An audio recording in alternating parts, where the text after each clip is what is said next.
लिख लो आज की तारीख। आज से ठीक एक साल बाद 18 मई 2024 को बनेगी कर्नाटक में बीजेपी की सरकार।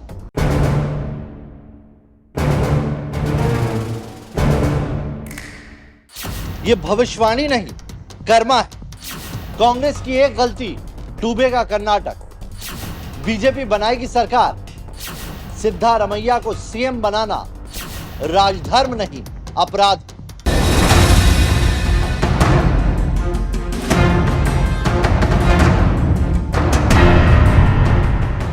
नमस्कार, एनएमएफ न्यूज देख रहे हैं आप। आपके साथ मैं हूं नवीन। जीतना और जीत बरकरार रखना दोनों उतना ही जरूरी है। कर्नाटक की जीत कांग्रेस की 2015 के बाद सबसे बड़ी जीत है, लेकिन सवाल यह है कि क्या कांग्रेस इस जीत को बरकरार रख पाएगी। तो सुन लीजिए, राजनीति में राजधर्म बहुत जरूरी है और उतना ही जरूरी है शासन का अनुपालन। लेकिन सबसे ज्यादा जरूरी कुछ है तो वो है प्रतिज्ञा का निर्वहन, यानी जो वादे आपने किए हैं वो निभाने होंगे। लेकिन कांग्रेस की एक वादा खिलाफी उसे कर्नाटक में बहुत भारी पड़ने वाली है। कांग्रेस में कल सिद्धारमैया सीएम पद की शपथ लेने जा रहे हैं। अब ये खबरें पूरी तरह से साफ होती जा रही हैं। Whenever Congress party takes a decision, either today or tomorrow, we will be the first ones to inform you.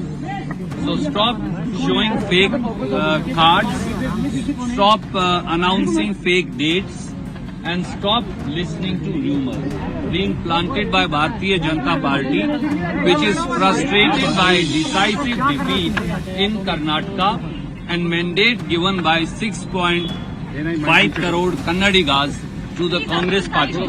The Congress party is committed to the welfare of each Kannadiga. The Congress party is committed to fulfill its 5 Congress guarantees. The Congress party is committed to implement its agenda. The Congress party is committed to giving a clean, transparent and responsible government. And it's only a matter of today or tomorrow, and we will have a new leader of the Congress legislature party. Within next 48 to 72 hours, we'll have a new cabinet in Karnataka, and in the first cabinet meeting of the next Congress government of Karnataka, we will implement the 5 Congress guarantees and begin the work of rebuild fake rumors and stop listening to the BJP propelled fake propaganda which is frustrated by its decisive defeat in Karnataka. और कांग्रेस का फैसला उस वादे को तोड़ना है जो उन्होंने डीके शिवकुमार से किया था। और ये गलती इतनी बड़ी है कि इसके बाद लिख लीजिए आज की तारीख, यानी कि 17 मई, आज से ठीक एक साल बाद 2024 में आप कर्नाटक में बीजेपी की सरकार का शपथ ग्रहण देखेंगे। आज इस रिपोर्ट में हम आपको बताएंगे वो वजह जिसके बाद हम कह रहे हैं कि कांग्रेस ने बीजेपी की सरकार बनाने का रास्ता कैसे आज कर दिया साफ। आज हम आपको भविष्य की वो टाइमलाइन भी दिखाएंगे जिसके बाद इतिहास कर्नाटक में दोहराया जाएगा और कांग्रेस एक बार फिर सत्ता से न सिर्फ बेदखल होगी बल्कि इस घटना के बाद उसकी हालत आंध्र प्रदेश और असम वाली होने जा रही, जहां अगले कई सालों तक कांग्रेस का कोई भविष्य नहीं है। हम आपको इस एक साल की कहानी भी बताएंगे और ये भी बताएंगे कि 17 मई 2024 का अंक गणित और उससे बीजेपी का रिश्ता आखिर है क्या। साथ ही ये भी जान लीजिए, ये कोई भविष्यवाणी नहीं है, ये उन कर्मों का फल है जो कांग्रेस आज कर रही।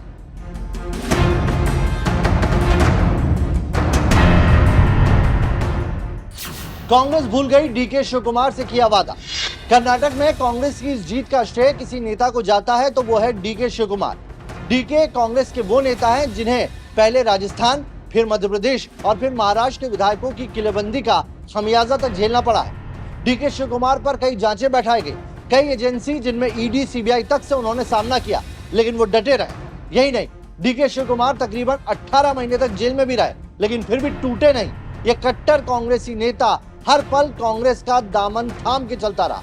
कर्नाटक चुनाव से पहले आला कमान के नेता जेल में डीके शिवकुमार से मिलने गए और कर्नाटक जीतने के लिए कहा।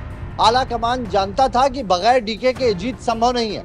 सूत्र बताते हैं कि इस मुलाकात के वक्त ही डीके शिवकुमार को आला कमान ने सीएम बनाने का वादा किया था। कहा गया था कि आप जीतिए, सीएम आप ही बनेंगे, लेकिन चुनाव जीतते ही कांग्रेस आला कमान अपना वादा भूल गया और पहले सीक्रेट वोटिंग में सिद्धारमैया को ज्यादा वोट मिलने की बातें सामने आने लगी। अब आप ही बताइए, इस वोटिंग की सीक्रेसी कितनी थी जो होते ही मीडिया में सामने आ गई। क्या आलाकमान को इस पर एक्शन नहीं लेना चाहिए था? और आज दोपहर फाइनली मुहर लग गई कि सिद्धारमैया ही सीएम बनेंगे। और सूत्रों से मिल रही खबर के मुताबिक दिल्ली आए डीके शिवकुमार को आलाकमान ने सिद्धारमैया को सीएम बनाने के पीछे ये तर्क दिया कि आपके सीएम बनते ही सारी केंद्रीय एजेंसियां आपके पीछे लग जाएंगी। इस दौरान प्रवीण सूद के नाम पर भी चर्चा हुई, जो कर्नाटक के पूर्व डीजीपी हैं और उन्हें डीके शिवकुमार ने नालायक कहा था। केंद्र सरकार ने उन्हीं प्रवीण सूद को सीबीआई डायरेक्टर बना दिया है, जो बताता है कि बीजेपी इसके लिए पहले से तैयार बैठी है। लेकिन क्या ये सारे एक्सक्यूज डीके को राजी कर पाएंगे? डीके शिवकुमार को जानने वाले और राजनीति की समझ रखने वाले बता रहे हैं कि यह घटना कांग्रेस की सबसे बड़ी गलती साबित हुई, जिसके चलते महज 367 दिनों में बीजेपी की राज्य में सरकार बन जाएगी। अब आप कहेंगे कि 65 विधायकों वाली बीजेपी के लिए कैसे संभव है, तो ये अंकगणित भी आपको समझा देते हैं। 367 दिन और फिर गिर जाएगी कांग्रेस सरकार। सिद्धारमैया भले ही आज सीएम की बाजी डीके शिवकुमार से जीतते दिखाई दे रहे हैं, लेकिन इस बाजी में कांग्रेस जो खोने जा रही है उसकी कीमत बहुत ज्यादा। Want to divide any MLAs, whether they are favor or whether they are not favor. Ours is a united house. Our numbers are 135 plus other independent associates. I don't want to divide anyone here. Whether they like me, whether they doesn't like me, I am a party president. I am a responsible man. I have to look everyone in a same eyes. Though I have two eyes, I should look everyone in a equally. That is our basic philosophy of Congress Party.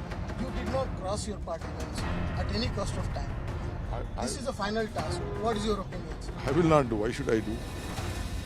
Why should I cross my party line? I am not. I will not backstab also. I will not blackmail also. That is, whoever want to have their culture, let they do and enjoy it. But why I should do? DK वो कट्टर कांग्रेसी नेता रहे जिन्होंने कांग्रेस के हर बुरे वक्त में उसका साथ दिया। जहां कांग्रेस के कई सीएम उन दिनों में आलाकमान को आंखें तक दिखा रहे थे, उस वक्त डीके ने कांग्रेस की मदद की। जब राजस्थान में पायलट सरकार तोड़ रहे थे तो उन्होंने कांग्रेस विधायकों को एकजुट किया। एमपी में सिंधिया प्रकरण में भी उन्होंने हालात संभालने की भरसक कोशिश की थी। यही नहीं, कर्नाटक जैसा बड़ा राज्य तक कांग्रेस को जीत के दे दिया। इसका इंतजार कांग्रेस 2015 से कर रही थी, लेकिन जब कांग्रेस की देने की बारी आई तो कांग्रेस आलाकमान ने डीके को सिर्फ दिया आश्वासन। लेकिन अब इस फैसले के बाद कांग्रेस न सिर्फ डीके को खो देगी, बल्कि कर्नाटक में अपना भविष्य भी खो देगी। यानी अब सिर्फ कर्नाटक से कांग्रेस का पूरी तरह से सफाया हो। क्या दिल्ली में चाणक्य से हुई डीके शिवकुमार की मुलाकात? जो डीके शिवकुमार कल तक आलाकमान के ऊपर फैसला लेने के लिए कह रहे थे, यहां तक कि सिद्धारमैया पर खामोश थे, दिल्ली आने तक को जो राजी नहीं थे। I don't go by this caste group and all. I believe Congress is a family for everyone. It is not for only for certain section. We have to take everyone together. Our constitution is very much important. So we have to protect everyone's interest. That is important. There are several analyses here. At this point of time, everybody are saying that there are two tall leaders. Who will take the responsibility? We will follow them. What do you say to that? That High Command will decide. वो अचानक आज दिल्ली पहुंचे। उन्होंने राहुल और मल्लिकार्जुन खड़गे से मुलाकात की, लेकिन लगता है कि बात नहीं बनी। सूत्र बता रहे हैं कि डीके एक आखिरी बार आलाकमान को उनका किया वादा याद दिलाने आए थे और साथ ही उनका दिल्ली दौरा कई मायनों में खास था, क्योंकि उनकी असली मीटिंग कांग्रेस के नेताओं से 18 मई 2023 को होने वाली शपथ के लिए नहीं थी, बल्कि डीके शिवकुमार तो 18 मई 2024 को एक साल बाद होने वाली शपथ के लिए बीजेपी के चाणक्य से मिलने आए थे। 367 दिन और हो जाएगा तख्ता पलट। सूत्रों से मिल रही खबरों की माने तो कर्नाटक में ऑपरेशन लोटस की शुरुआत हो गई है। डीके शिवकुमार ने बीजेपी के वरिष्ठ नेता से अपने भविष्य का सौदा कर लिया है। बीजेपी के चाणक्य ने उन्हें सरकार का तख्ता पलट करने के लिए लोकसभा चुनाव 2024 तक रुकने के लिए कहा है और ठीक एक साल बाद केंद्र की मौजूदा मोदी सरकार का टेन्योर 17 मई 2024 को, यानी कि आज से ठीक एक साल बाद खत्म हो रहा है, जिसके बाद कर्नाटक में तख्ता पलट होगा। यानी इतिहास खुद को दोहराएगा और एक बार फिर कर्नाटक में लोकसभा चुनाव के बाद कमल खिलेगा। 75 विधायक डीके शिव कुमार के पास। बीजेपी के पास इस वक्त 65 विधायक है और डीके के पास 75 विधायक। इन दोनों की संख्या सरकार के लिए जरूरी 113 से कहीं ज्यादा 140 की है। और कांग्रेस आलाकमान से हाथ डीके अब बीजेपी के साथ जाएंगे भी और सीएम बनेंगे भी। इसमें डीके शिव कुमार के दो फायदे, एक वो सीएम बन जाएंगे, दूसरा जिस जांच एजेंसियों का खौफ दिखाकर कांग्रेस आलाकमान ने उन्हें सीएम नहीं बनाया, वो डर भी हमेशा हमेशा के लिए खत्म हो जाएगा। यानी दोनों ही सूरत में डीके शिव कुमार के लिए स्थिति मुफीद है। पूर्व पीएम और सीएम को हरा चुके हैं डीके शिव कुमार। डीके शिव कुमार कितने कद्दावर नेता है, इसका अंदाजा इस बात से लगाया जा सकता है कि उन्होंने अपना पहला चुनाव ही पूर्व प्रधानमंत्री और कर्नाटक के दिग्गज जेडीएस नेता एचडी देवगौड़ा के खिलाफ लड़ा था, वो भी उन्हीं के गढ़ सथानूर सीट से। देवगौड़ा और शिव कुमार परिवार की दुश्मनी की नींव उसी दिन डली थी। डीके शिव कुमार के पास उस वक्त चुनाव लड़ने के लिए पैसे तक नहीं थे, ऐसे में उन्होंने अपनी जमीन तक गिरवी रख दी और चुनाव लड़ा। लेकिन उन्हें एचडी देवगौड़ा से पहली बार हार का सामना करना पड़ा, लेकिन उन्होंने हिम्मत नहीं छोड़ी। एचडी देवगौड़ा ने सतनूर सीट छोड़ दी क्योंकि उन्होंने अपने गृह विधानसभा होला नरसिंहपुर और सतनूर दोनों जगह से चुनाव लड़ा था। दोनों सीटों पर उन्हें जीत मिली थी। बाद में उन्होंने सतनूर सीट को छोड़ने का फैसला लिया, लेकिन 1989 के विधानसभा चुनाव में डीके शिव कुमार की मेहनत रंग लाई और पहली बार सथानूर से वो विधानसभा पहुंचे।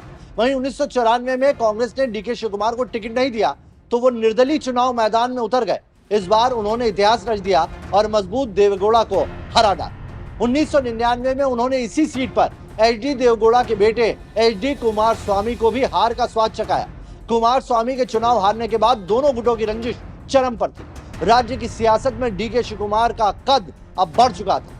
1999 में एसएम कृष्णा सरकार में वो कैबिनेट मंत्री बने। सहयोग देखिए कि डीके शिव कुमार ने कर्नाटक के उन नेताओं को हराया जिनमें से एक भारत का प्रधानमंत्री बना और दूसरा कर्नाटक का मुख्यमंत्री बना। असम और आंध्र प्रदेश वाली गलती दोहरा रही है कांग्रेस। कर्नाटक में कांग्रेस की यह भूल नई नहीं है। इससे पहले कांग्रेस 2 बार गलतियां कर चुकी है, जिससे कांग्रेस ने न सिर्फ 2 बड़े नेता खोए बल्कि उन 2 नेताओं से उन्हें 8 राज्यों का नुकसान उठाना पड़ा। पहला नेता हिमंता बिस्वा शर्मा। असम के मौजूदा सीएम हिमंता बिस्वा शर्मा कभी कट्टर कांग्रेसी थे, लेकिन राहुल गांधी और आलाकमान से उन्हें अपनी बात रखने के लिए महीनों वक्त नहीं मिला। नतीजा यह हुआ कि जिस पूर्वोत्तर में कभी कमल नहीं खिला, आज वहां से कांग्रेस पूरी तरह से साफ हो गई है और पूरे 7 राज्यों में हिमंता बिस्वा के चलते भगवा लहरा रहा है। हिमंता का जाना इतना भारी पड़ेगा, इसका आकलन नहीं कर पाने की कांग्रेस की पहली बड़ी भूल। जगन मोहन रेड्डी। आंध्र प्रदेश के मौजूदा सीएम जगन मोहन रेड्डी आंध्रा में कांग्रेस के कद्दावर नेता और पूर्व सीएम वाईएसआर रेड्डी के बेटे हैं। वाईएसआर की हेलीकॉप्टर हादसे में मौत के बाद कांग्रेस ने राज्य के जगन मोहन को सीएम बनाने की मांग को न सिर्फ ठुकराया बल्कि उन्हें जेल तक में डाल दिया था। नतीजा, उन्होंने अलग पार्टी बनाई और दूसरे चुनाव में ही आंध्र प्रदेश में फुल मेजॉरिटी की सरकार बना ली।